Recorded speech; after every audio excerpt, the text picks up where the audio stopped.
live by the concept of Kanai, constant and never-ending improvement.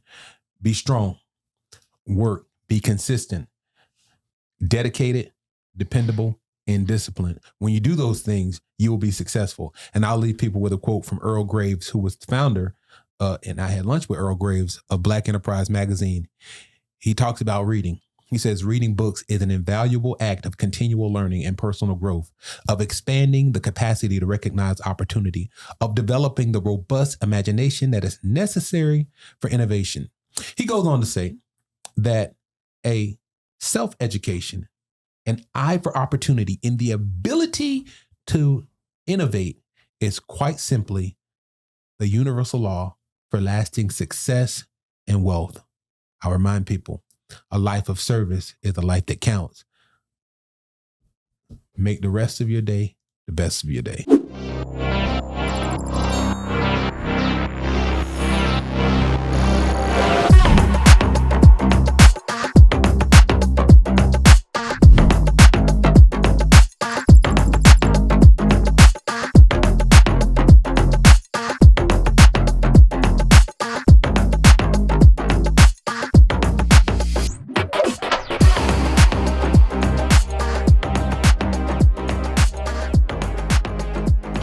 Lockhart, the host for Leadership Unlocked, where we discover those people who are involved in Palm Beach County that you should know about.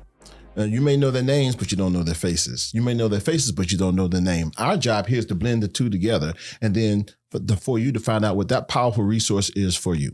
Today, I have a superstar, a track star. We have someone who's our own Palm Beach County, who was born and raised here, who was a state senator, who was a state representative, now is a county commissioner, our own Brother Bobby Powell Jr. How you doing today, sir? Dr. Lockhart, is more than amazing to be here. I will tell you, I'm excited. I'm blown away that you would invite me on this particular podcast when you talk about Leadership Unlocked. And what I promise you today is that in this interview, in this conversation, there will be tidbits that people will gather that they will be able to use to take their lives from this level to the next level. It's the opportunity to go from potential to a promise, or from potential to prosperity. That's the title of his next book. So I'm excited to get into that. So, Brother Powell, we want to start from the beginning. You're from here, from Palm Beach County, right? Born and raised, Riviera Beach, Florida. Riviera Beach, Florida. And you grew up where? Right here, Riviera Beach. MHP on 37. Oh. Yeah, let's get into it. I see what you're saying. Where people, we're getting down to that portion. I wouldn't necessarily say I grew up in a park. I grew up in a house. I lived on 32nd Street, which was closer to Goodmark Park, but also very close to S Avenue. So there's people who claim S Avenue. There are people who claim Monroe Heights. There are people who claim Goodmark Park. I'm just excited to be able to say I grew up in Riviera Beach. There are also people who will say they grew up in the Raw, which for me, I like to enunciate. So I grew up in Riviera Beach. When I was in high school and middle school and elementary, we would say Rivera, but it's Riviera Beach. There's a Riviera, Riviera. So I did grow up in Riviera Beach. I'm extremely proud of that. I am actually one of the few people, the only person to be a state representative and state representative, a state senator, and a county commissioner to grow up in Riviera Beach. So far, I'm the first. I say the only, but there will be more after me. I'm glad you said that, and when we say Raw Vera or the Raw, that's, intimate to those people that grew up there. It's not for anyone that's outside in, but inside out. So I understand what you're saying there. And we all claim you, just like we did Anthony Carter, AC, from Riviera Beach. We need to make sure we understand that you are one of our own also. So you go to Palm Beach Gardens High School, right? And a lot of people may not know this, but you are an athlete. And I say that in present tense because you stay in shape. You do. Tell us about, you ran track, right? Yes, what events did you run? It's a lifestyle. When I was in high school, I actually played football and I ran track. As a football player, I was a defensive end and a defensive tackle. I was a small defensive tackle. Yeah, small. But I can get out of the way really quickly and get onto that quarterback or get onto whoever had the ball, the running back. As a They also tried to get me to play running back. And the coach would say, you got to shoot the A gap. And I'd be like, Coach, I see the paper that you put there and I see the play, but you got to understand once we start, that A gap disappears really, really quickly. So, or shoot the gaps keep disappearing, Coach. So I played more defense than offense. Yeah. And when I was a track and field athlete in high school, I ran the 400, the 4x4. I would warm up with the 100 and do the 200. A couple times I would do the 800. That was not my race. You gotta have green lungs for that. Ooh. As my Aunt Edith Bush would say, ooh, 800 ain't no joke. Right. But I also did field events in high school. I was a triple jumper and a long jumper. Shin splints? All the time. Yeah. You're not in shape unless you have shin splints. Right. So if you're practicing and you don't have shin splints, or you're training and you don't have shin splints, you are not in shape yet. As a matter of fact, we used to have a saying when we played sports, especially playing football, if you weren't injured, you really weren't playing. That's right. My thumbs would be jammed, my hamstrings, knee, you're walking around beat up all the time as an athlete. That's the one thing that I don't miss. Now, when I went to FAMU, I walked on to the track and field team, and I walked on to different type of speed. It's a different type of speed. There's no scrubs in college. But I walked on to be a 400 runner. Okay. That was the goal. And the coach needed a pole vaulter. He asked me a question. He said, can you pole vault, son? I said, listen, man, I can do anything if somebody would teach me. And luckily, there was a guy, Darius Jones, who was a graduate assistant coach, who had also been a decathlete, one of the top decathletes in the nation at the time. And he's still... he just recently had a son who graduated from high school, who he trained his son to be one of the top athletes in terms of track and field. But Darius said, I'll train you. And I thought he was bluffing. He's a black guy like I am. He went to Florida State, but he said he would train me to pole vault. And that's what he did. And he was very influential. He was a great coach. He would say things that he got from his father. You got to take the bull by the horns. Like, this man is so country. This guy is so country. But every day he had some kind of saying. And I really enjoyed my opportunity to be a pole vaulter while at FAMU. I walked onto the track team, undrafted, as they would say, and ended up earning a scholarship. Oh, nice. Not only did I earn a scholarship in athletics, I also earned a scholarship academically at FAMU. So let's talk about that, because I ran track also, different events, and I dual sport. I played baseball. I would go run my events, then run over to the baseball field, second, third inning, or whatever it was. But as a student athlete in college. Yes, sir. And you went to FAMU. I went to Tuskegee. And so when we played FAMU, that was, anyway, we had fun playing FAMU. Who won? Oh, Tuskegee. We look it up, 1982 to 1986. Oh, okay. Yeah, we'll take that up. But so what happens is, as a student athlete, because I took my grades serious, right? I did too. And when you're on scholarship, we didn't have the money, right, at home, correct? Correct. You didn't have no one sending you money. So that coach, I'm playing ball here, but I have no visions of grandeur, of going pro. I'm here to get a scholarship. If you're going to give me a scholarship because I can catch a ball, I'm a major. Can I get major in 2 majors? They said, yeah. So I was a double major. So, but understanding student athlete, talk to us about, and how does that, because that helped prepare me discipline wise moving forward. How did it help you? In terms of structure, I knew what I had to do. Mm-hmm. And the greatest part about being a student athlete was I was consistently around people who were either the best or wanted to be the best. It also taught me that as a part of a team, there were times where I was not best friends with everybody on the team, but I wanted them to win, which plays out in life where I don't have to be everybody's cup of tea, or they don't have to be mine, but I still want them to win, right? Just win over there. Like, as long as they are occupied with winning, they're not occupied with trying to see you lose. And there's no benefit. I've said this before, where Travis Hunter, as a football player when he was at Colorado, would say, there are people who root for you to lose. There's no benefit. What do you get out of seeing somebody else lose? You get nothing.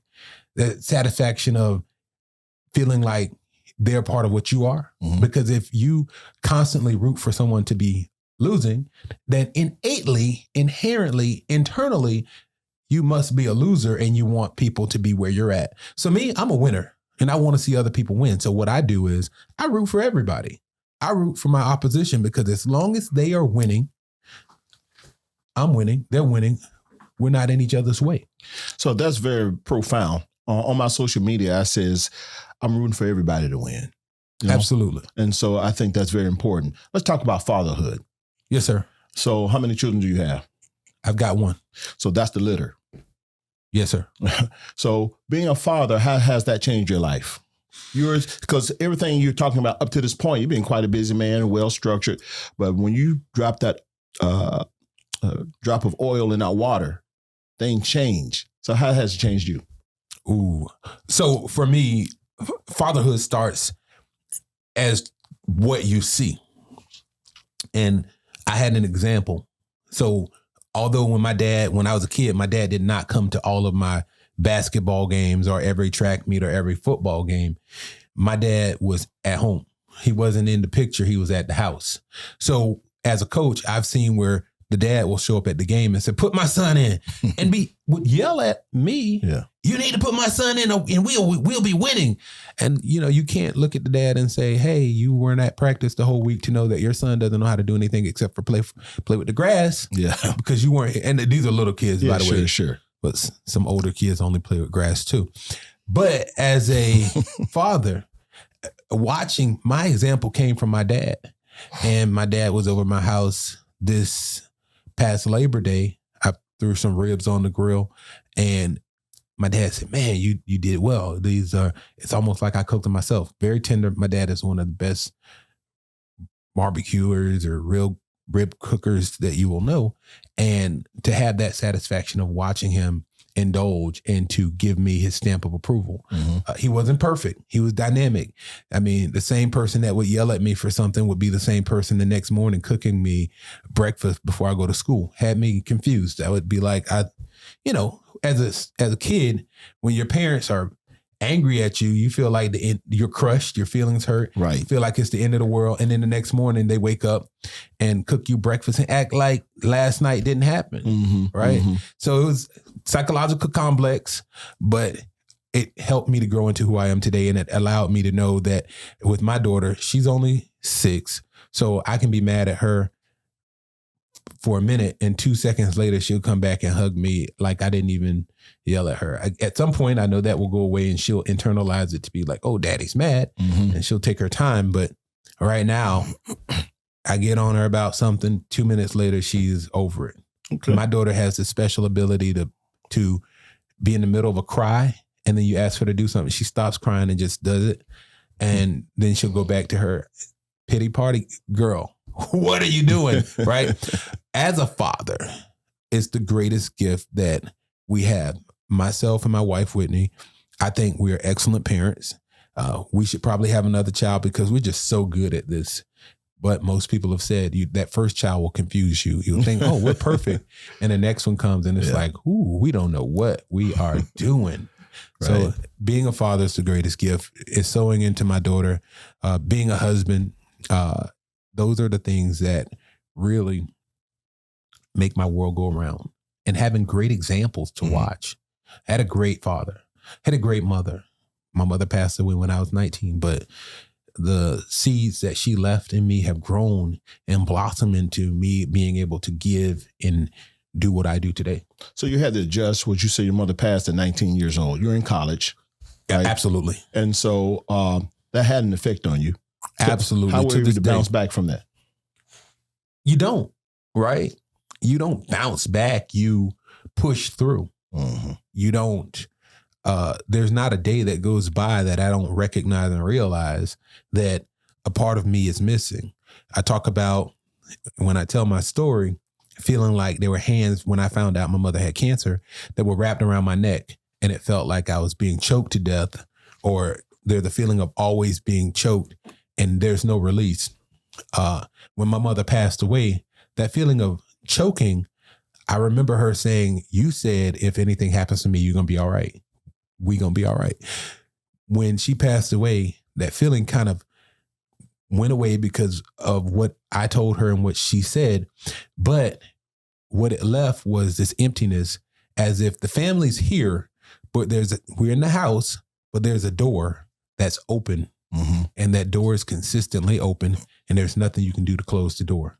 More people can come into the door, but that door is always open because there's always, and I get people saying, oh, your mom, she's watching you, she's here with you. But I get those, I understand that, but there's nothing like being present and her having the opportunity to meet my wife, to meet my daughter, to one more day just to see where we came from to where we are now. And we came a mighty long way. My mother went through a lot of surgeries. My sisters and I had a different mom because, and I'm not saying that in terms of we had different moms, like they had a mom and I had a mom. My mom, I was born 14 years after my last sister. So they had a young mom. I had a mom who had thyroid issues, kidney issues, a hip replacements, bone cancer, which ultimately took out brain cancer.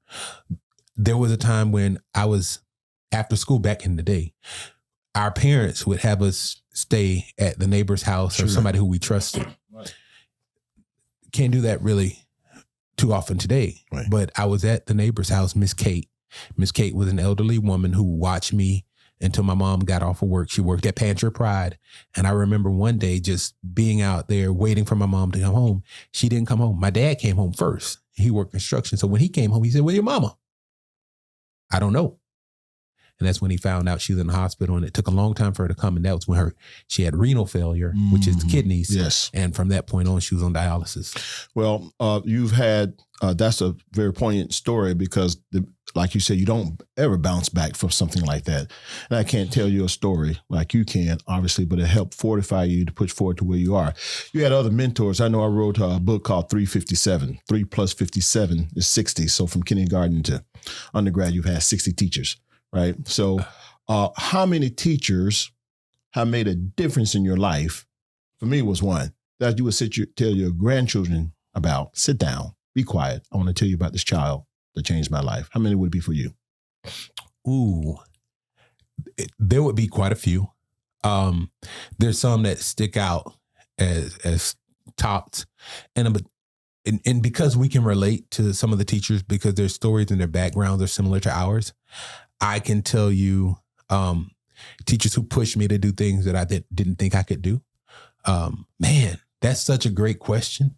It would really take me some time to wrap my head around just one, but I can give you a couple, or I can give you a few right now.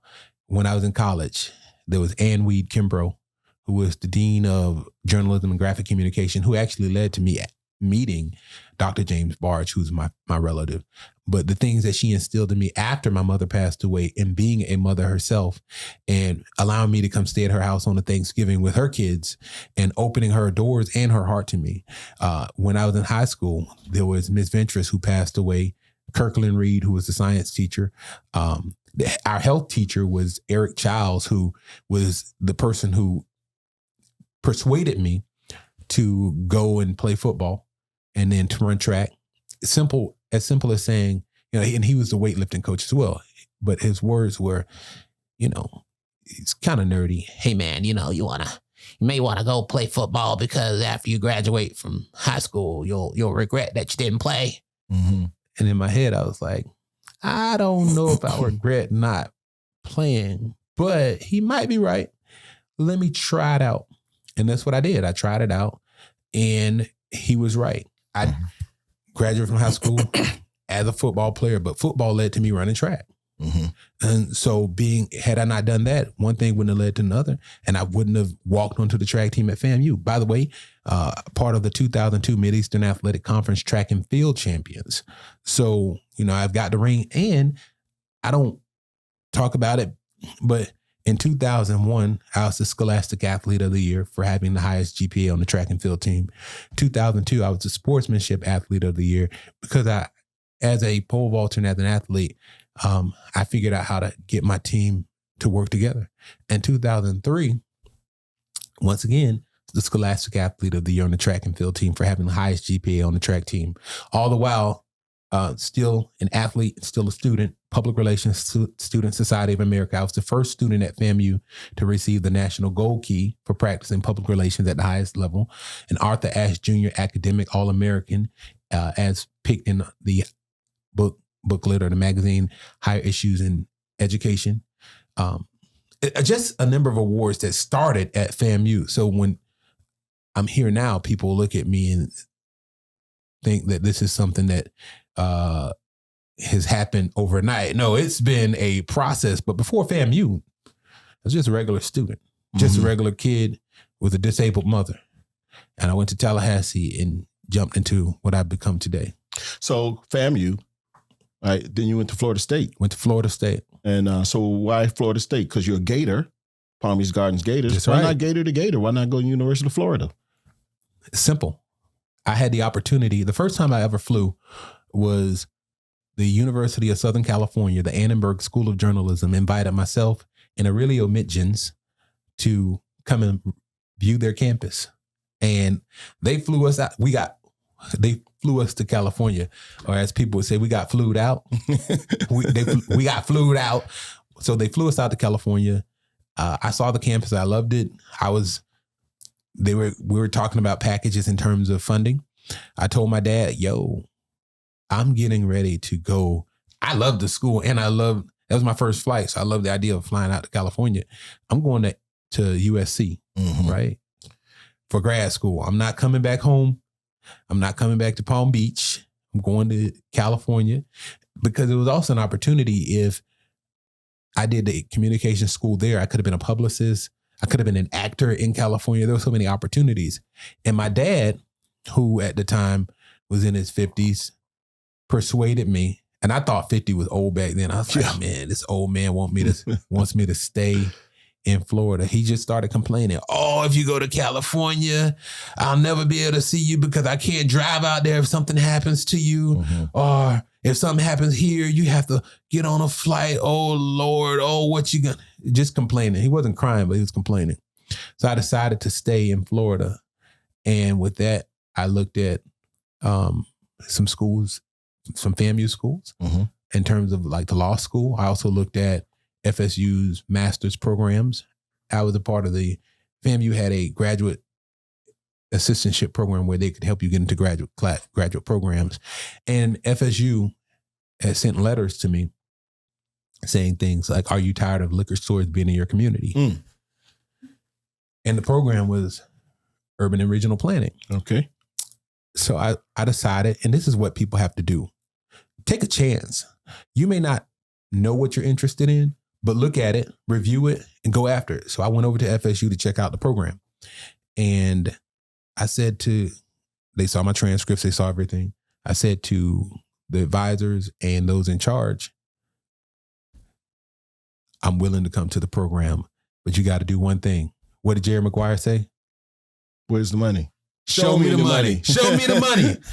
And once FSU put together a program that would allow me to have an assistantship where I would be paid to go to school, cover my books.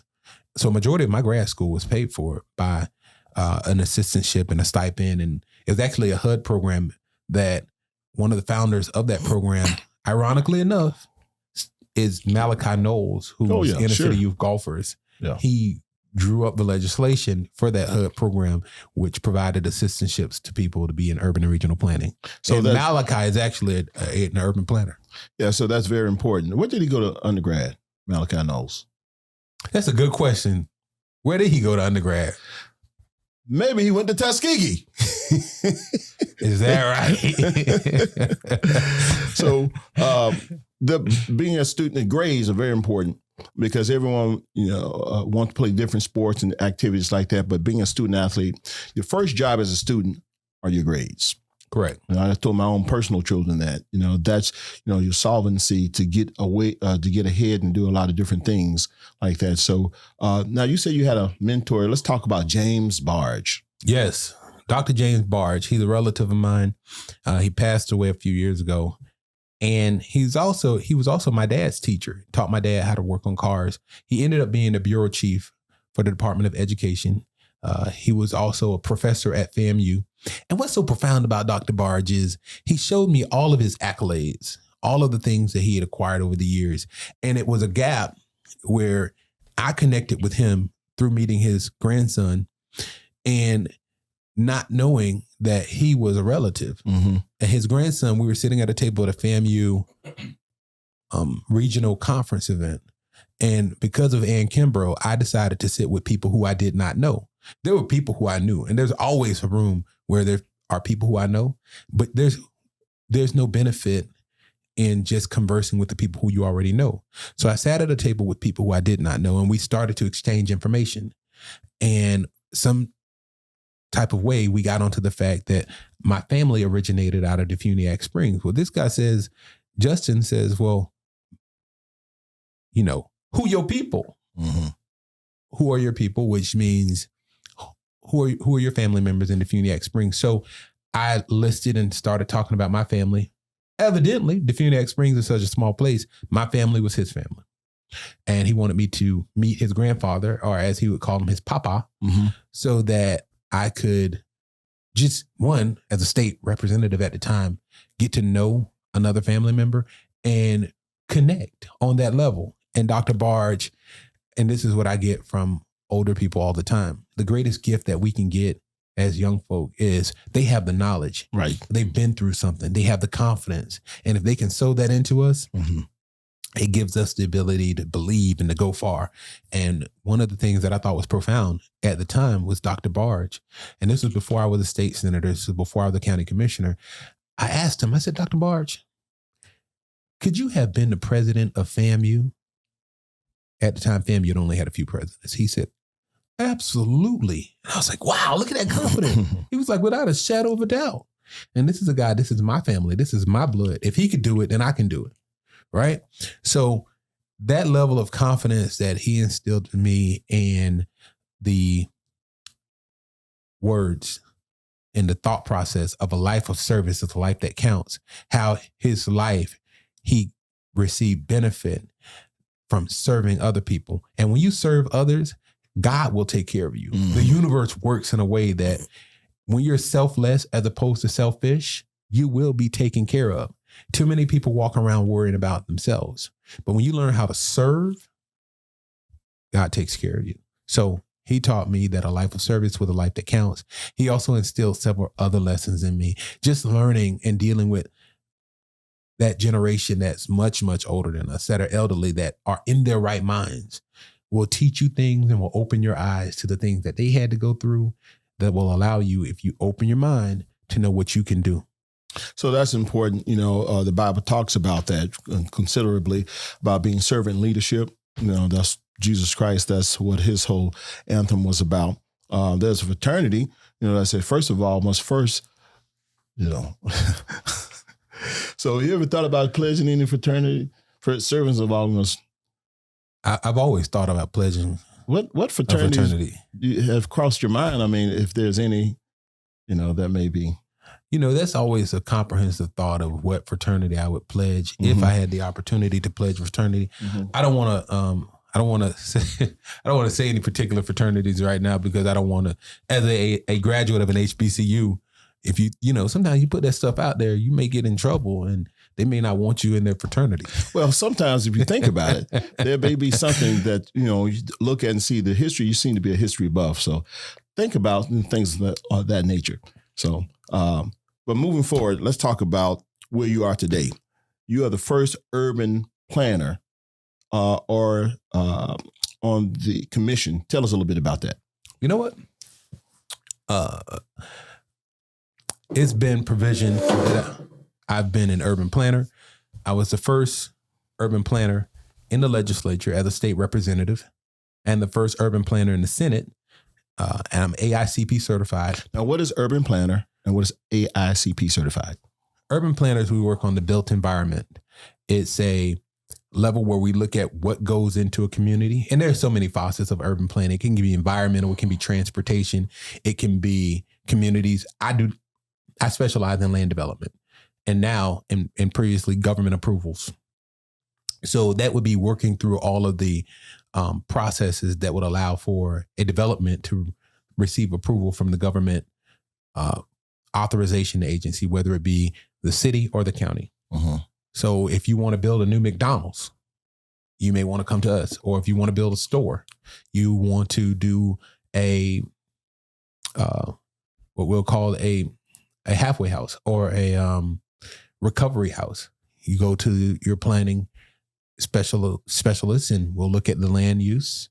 If it's allowed to be there, do you need any types of approvals, any different certifications to have that use there, and then work through that process. So that's what I've done. And that's what I do on a daily, I did on a daily basis. And I was the first one in the legislature. And I am now not the first one, but the only current urban planner on the county commission. So it gives me that opportunity where we do BCC zoning hearings, Board of County Commissioner zoning hearings, to really understand the language and understand the backside of what the staff who brings us the projects is really working on. Previously, I worked for the city of West Palm Beach. Then I worked for a firm here in Palm Beach County called Urban Design Studio. And now I will do presentations related to planning to maintain my status as an AICP. But I am well aware that I'm still a planner, but I'm not active in terms of working for a different firm right now. Okay, so now with that planning, Palm Beach County is exploding. And so with that said, what are your plans to try and curtail, or create borders for that number of people coming in? That's a really good question. People are coming into Palm Beach County up to by the year 2030. I think there will be about 260,000 more people here in Palm Beach County. And that includes every area. There's 1.5 million people in Palm Beach County right now, and we're projected by 2030 to be at 1.75, 1.8 million people in the county. That's growth. That's a lot of growth, and it's continuing to happen. One of the things that we're working on in the county is a countywide transportation master plan through the municipalities here in Palm Beach County, 39 municipalities working with the county so that we have access and we have a smooth transportation system and network put together. Mm-hmm. Another thing that we have to work on and we have to address here is housing. I don't want to keep people out, but what I do want to do is allow the people who are already here to be able to live in Palm Beach County. All right, let me stop you right there because that's a very sensitive topic. Coming out of education, yes, I know when I was a high school principal, my 22-year-olds coming out of Florida State, they could not afford a home. They literally had to pair up together and become roommates they're making 50, 55,000 if they had a master 60,000. How can we get people like that affordable housing, homes in Palm Beach County? Do they have to go to a certain part of the county or do they still just have to room up, or try to rent at a lower housing or something of that nature? Right now, the county is producing opportunities for affordable housing units. I'm not satisfied because of these units that are being constructed. A lot of them are rental units. You and I both know that as long as you're renting, you're never going to be an owner. And at the prices of housing right now, the average rent for a 2-bedroom, even when it's affordable, is over $2,000. If you're only making $3,000 or $4,000 a month after taxes, you have very little you can save. If your rent is $2,200 and your car payment is $500 and your insurance is another $100 or $200 for your car, right? Gas, food, lights, water. At the end of the month, you got more month than you have money. It's very difficult to save for a house. Really. So strategies that people can employ to be able to be a homeowner, especially at 22. Unfortunately, if I were 22 and I had just come to Palm Beach County, luckily when I did come back to Palm Beach County, my dad owned his house. My mother had passed away, so I went to live with my father for a little while to save some money. Or as the young folks, I don't know what the young people say now, but when I was growing up, they would say stack some cheese. Yeah. Right. And to be able to put down a down payment on a home. Mm-hmm. Now, purchasing a home 10 years ago or 20 years ago is not what it is to purchase a home now. No. The best time, we talk about this in leadership, the best time to create a leader or an executive is 20 years ago. The second best time is today. So looking for strategies at Palm Beach County, we have the Department of Housing and Economic Development headed by Jonathan Brown. There are programs within that department where individuals can apply for either down payment assistance, sometimes rental assistance, or looking at affordable units to be able to purchase or rent. Start there. Second part is, if I were 22, I would either use a family member, social capital. My dad, I use my dad. But some people have a sister. Some people have a brother. If you can, use your social capital to stay with the family member to save some money. Now, here's the caveat. Don't be a bad guest, right? When I lived with my father, and sometimes he'd be mad. I knew he got off work. He would get home early in the morning by 7:30. I had a goal. By the time he got home, I needed to be gone, right? Because if he got home, he had things for me to do, and I was not trying to do what he wanted me to do. So I'd be going and out of the house, filling out applications, working on different things, and I'd come back late at night. My dad once said to me, for somebody who's not working, you certainly are gone all the time. Well, of course, because you have things for me to do, and I don't want to do them, right? So, but I would help out, pay some bills, cook. I would cook a meal, and my dad would come home, and the meal would be done. I'd be gone, right? But making sure that if you are a guest, don't overstay your welcome. Don't abuse that relationship, and use it for what you're supposed to use it for. If you're supposed to be saving money to put a down payment on a house or an apartment, do that, right? What we'll have is people abuse a situation, and it's time for them to go after 2 months or 3 months or 6 months. And they'll say, well, I don't have anything. So that's wisdom, right? To be able to know that. Absolutely. In accounting, we learned there's something called the marginal propensity to consume. That is, if you make $1 million, you want to live like a millionaire versus saving. Do you all have any programs for the young people that's coming out of school or whatever from 18 to 22 years old? We know those are dire years for that person. That's going to set you up for the next 20, 25 years, whatever you do that 4 years when you get out of high school. Do you have a program to help them? There's not a program at the county, but I do know a number of individuals and a number of groups in the county that also teach financial literacy. The challenge to financial literacy sometimes is still, even if you teach people how to save, if they're not making enough to save, they can't save. But putting yourself in a position where, unfortunately, group economics has to work, right? You have to double down. If you have a group of friends, commitment to do what we have to do, live together, stack our cheese, and then be able to separate. But it takes discipline. It really does. And it takes self-knowledge and self-understanding to avoid conflict. I've seen people sabotage themselves because they think somebody's getting more. If you break this friendship up, this team up, everybody loses. But if this one thinks that one's getting more, has to pay less, or this person is winning, they will sabotage themselves. That self-sabotage is something that we have to learn, and that takes wisdom, how to understand how to not do that. But that would be the first step. The second step would be financial literacy. The third step would be looking for additional employment. The teachers, fortunately or unfortunately, occupy the greatest space because there's such an opportunity. If you're a teacher, you learn the skill of being able to speak in front of people. If you're teaching elementary or middle school kids, you learn the skill set of how to deal with people who will sometimes be challenging. You also learn how to shift.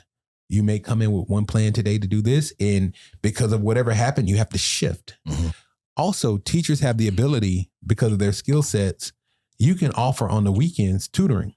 And there are people who will pay you good money to tutor, especially right now. You want your child to be educated correctly, you will spend the money on the weekend to make sure that somebody who is certified to teach, and certified, not foolish, to teach your child the things that he or she needs to be successful, because education continues to be the great equalizer.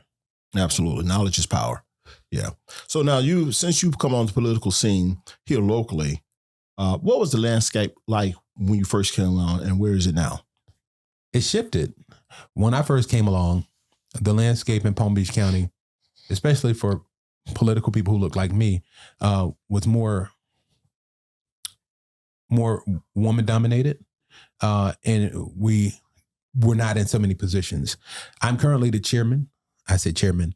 I'm currently the president of the Palm Beach County Caucus of Black Elected Officials, which is 45 members that range from Congresswoman Sheila Sherfullis McCormick to Port Commissioners Gene Enright, Wayne Richards, DeAndre Poole, to town council members like Lawrence Gordon, the vice mayor of Haverhill, and Teresa Johnson, who was also in Haverhill, to Anne Marie Sorrell, Soil and Water, to myself, County Commissioner, Representative Gervonta Edmonds, State Rep, State Senator Mac Bernard, 45 different Black elected officials who were working together. We gave out $77,000 in scholarships this year. But when I arrived on the scene many years ago, back in 2007, the political landscape consisted of Priscilla Taylor and Addie Green. In Riviera Beach, you had Ann Isles, and it was more women that dominated the scene. And to get today, I will say there's more men who have become active. Back then, it was like Ike Robinson was the man, right? Ike Robinson and Alcee Hastings. And now we've gotten more men involved. We're working together. I think it kind of started with Mac Bernard, who became the state representative after Priscilla Taylor, who I came in after Mac Bernard to replace him as the state representative. And he went on to become a county commissioner. And Al Jaquette came in and replaced me as a state rep. I became a state senator. Mac Bernard was county commissioner. And we went on. And today we've got Gervonta Edmonds, who once worked for me, is the state representative. And we continue to groom and grow leaders in Palm Beach County. We have Christina Romulus, who's the former Boynton Beach City Councilwoman, Boynton Beach City Commissioner. Now Christina is running for school board. So the landscape was much different. It was much more mature in terms of age. Priscilla was much older. Addie Green was much older. Mary Hooks, Commissioner Hooks, Ike Robinson. And now we've got people in their 30s and 40s who are running for offices, who are becoming officers. Alexia Cox in her 40s. Sorry, state attorney who's in her 40s. So landscape is shift. No longer do you have to be 65 before you can run. Wait till after you retire, then go ahead and run. Exactly. Mm-hmm. Now, I will tell you this. I did meet with somebody when I ran in 2012, a prominent lawyer in Palm Beach County. I won't imitate his voice because if I do, you'll know who I'm talking about. But he looked at me and he basically indicated that I'm 30 years old. I've got about 6 years of living experience. Why should I be the state representative for somebody like him who was much older? And my answer was, because you need to invest in the youth and the young people. I don't have to know everything you know. As long as I know you, I can get the information. If I have a problem, I can call Dr. Lockhart and say, hey, this is what I'm experiencing. What is your advice? What is your opinion? Right? Because you have lived a life I haven't lived. You've walked in places I haven't walked. Right. You have experienced life that I haven't lived. I was born in 1981, so I don't know what 1978 looks like, 1970. I don't know what 1965. So you can tell me because you were there. And that's the biggest mistake that we make as young folk. I teach this to the people who are after me. We fail to realize that people who've walked on this earth longer than us have been places we haven't been. I've been 35, but somebody who's 30 has not. They can't tell me about 35. I've already been there. I've been 40. When your eyes just stop working for no reason. If they haven't been there, then they don't know. Right. Well, that's very profound. Our guest today is Bobby Powell Jr., and he's the county commissioner for Palm Beach County. We definitely have enjoyed you being on today. Any parting words? Absolutely. Dr. Lockhart, one thing that I will tell people is live by the concept of CANI, constant and never-ending improvement. Be strong, work, be consistent, dedicated, dependable, and discipline. When you do those things, you will be successful. And I'll leave people with a quote from Earl Graves, who was the founder, and I had lunch with Earl Graves of Black Enterprise Magazine. He talks about reading. He says, reading books is an invaluable act of continual learning and personal growth, of expanding the capacity to recognize opportunity, of developing the robust imagination that is necessary for innovation. He goes on to say that a self-education, an eye for opportunity, and the ability to innovate is quite simply the universal law for lasting success and wealth. I remind people, a life of service is a life that counts. Make the rest of your day the best of your day. That's outstanding. You know, again, Bobby Powell, he's quite a comic, but as you can see, he's very cerebral. He understands what he's talking about. As Dr. Harry Lewis said, he has ability, he has desire, and he is available. He's available to anytime you contact him. He's very friendly.